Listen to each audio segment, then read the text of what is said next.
ಅಭಿವೃದ್ಧಿಗೆ ದುಡ್ಡಿಲ್ಲ ಸರ್ಕಾರದ ಹತ್ರ. ಆದ್ರೆ ಶಾಸಕರ ಐಷಾರಾಮಿಗೆ ಮಾತ್ರ ಬರವೇ ಇಲ್ಲ. ವಿಧಾನಸೌಧಕ್ಕೆ ಬಂತು ಐಷಾರಾಮಿ ಮಸಾಜ್ ಸೋಫಾ.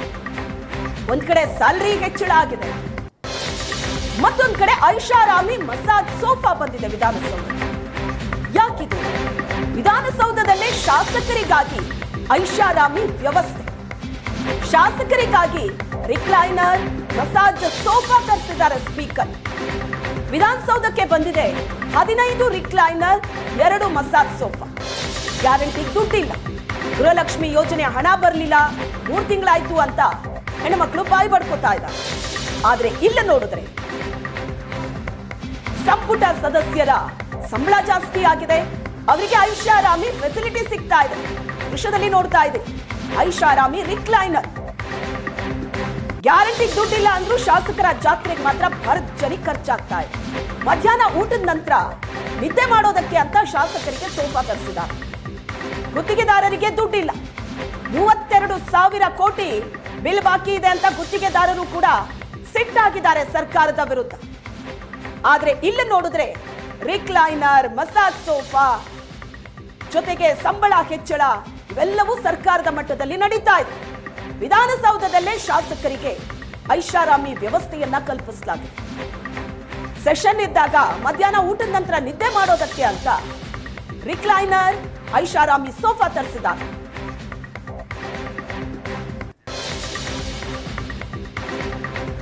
ಐಷಾರಾಮಿ ಮಸಾಜ್ ಸೋಫಾ ಸ್ಪೀಕರ್ ಖಾದರ್ ಅವರೇ ಕೂತಿದ್ದಾರೆ. ಅದರಲ್ಲಿ ಅನುದಾನದ ಕೊರತೆ ಇದೆ. ಎಲ್ಲದರ ಮಧ್ಯೆ ಇಷ್ಟೊಂದು ಖರ್ಚು ಬೇಕಿತ್ತಾ? ಇದು ಜನರ ಪ್ರಶ್ನೆ. ಇದು ಒಂದ್ ಕಡೆ ಅಭಿವೃದ್ಧಿಗೆ ದುಡ್ಡಿಲ್ಲ, ಮತ್ತೊಂದು ಕಡೆ ಅಗತ್ಯ ವಸ್ತುಗಳ ಬೆಲೆ ಏರಿಕೆ ಆಗಿದೆ, ಜನ ಕಂಗಾಲಾಗಿದ್ದಾರೆ. ಇದೆಲ್ಲದರ ಮಧ್ಯೆ ಐಷಾರಾಮಿ ಸೌಲಭ್ಯಗಳಿಗೆ ಮಾತ್ರ ದುಡ್ಡು ಸುರಿತಾ ಇದೆ ಸರ್ಕಾರ. ಈ ಬಗ್ಗೆ ಇನ್ನಷ್ಟು ಹೆಚ್ಚಿನ ಡೀಟೇಲ್ಸ್ ಕೊಡ್ತಾರೆ ನಮ್ಮ ಪ್ರತಿನಿಧಿ ಆನಂದ್ ಬೈದನಮನೆ. ಇದೀಗ ನಮ್ಮ ಜೊತೆಗೆ ಮತ್ತೆ ಜಾಯ್ನ್ ಆಗ್ತಾ ಇದ್ದಾರೆ. ಆನಂದ್, ಇದೀಗ ಒಂದ್ ಕಡೆಯಲ್ಲಿ ಸ್ಯಾಲರಿ ವಿಚಾರ ಆದ್ರೆ ಇದೀಗ ಈ ರೀತಿಯಾಗಿ ಐಷಾರಾಮಿ ಚೇರ್, ರಿಕ್ಲೈನರ್ ಚೇರ್ ಆಗಿರಬಹುದು, ಮಸಾಜ್ ಚೇರ್, ಇದರ ಅವಶ್ಯಕತೆ ಏನಿದೆ? ಇದನ್ನೆಲ್ಲ ಯಾವ ರೀತಿಯಾಗಿ ಸಮರ್ಥನೆ ಮಾಡ್ಕೊಳ್ತಾರೆ ಸ್ಪೀಕರ್ ಅಂತ? ಎಸ್ ಮಧುಕರ್, ಕಳೆದ ಜೂನಲ್ಲಿ ನಡೆದಂಥ ಅಧಿವೇಶನ ಸಂದರ್ಭದಲ್ಲಿ ಇದೊಂದು ಪ್ರಯೋಗವನ್ನು ಮಾಡಲಾಗಿತ್ತು.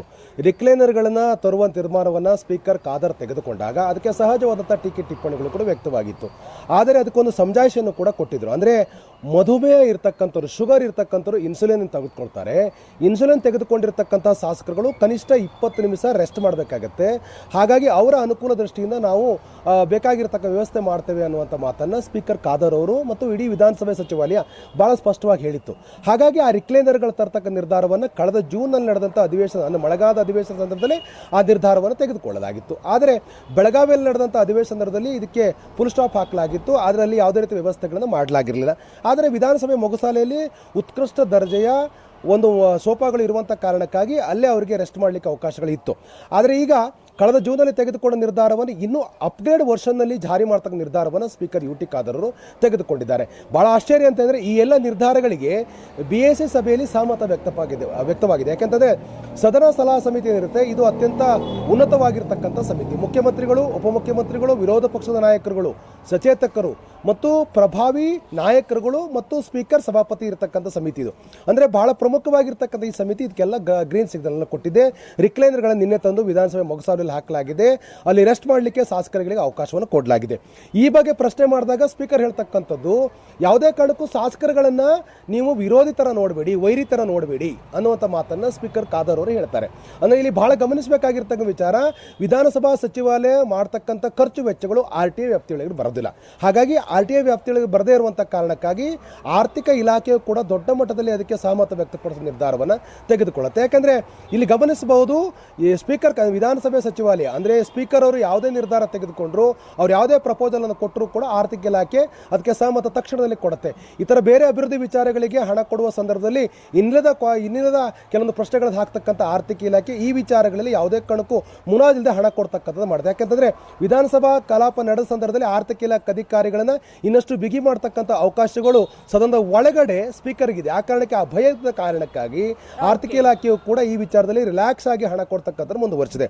ಇದರ ಲಾಭವನ್ನು ಪಡ್ಕೊಂಡು ವಿಧಾನ ಸಚಿವಾಲಯ ಈ ನಿರ್ಧಾರ ತೆಗೆದುಕೊಳ್ತಾ ಅನ್ನುವಂಥ ಸಹಜವಾದ ಪ್ರಶ್ನೆ ಇದೆ. ಇಷ್ಟಾಗಿಯೂ ಕೂಡ ಊಟ ಆದ ನಂತರ ಶಾಸಕರಿಗೆ ಮಲಗಲಿಕ್ಕೆ ಅನುಕೂಲ ಆಗುವ ಹಾಗೆ ರಿಕ್ಲೈನರ್ಗಳನ್ನು ಹಾಕಲಾಗಿದೆ, ಮಸಾಜ್ ಸೋಫಾಗಳನ್ನು ಕೂಡ ಹಾಕಲಾಗಿದೆ.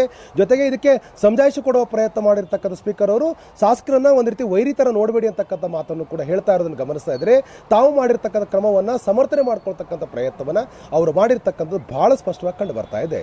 S sir, thank you Anand ನಿಮ್ಮೆಲ್ಲ ಡೀಟೇಲ್ಸ್ಗೆ.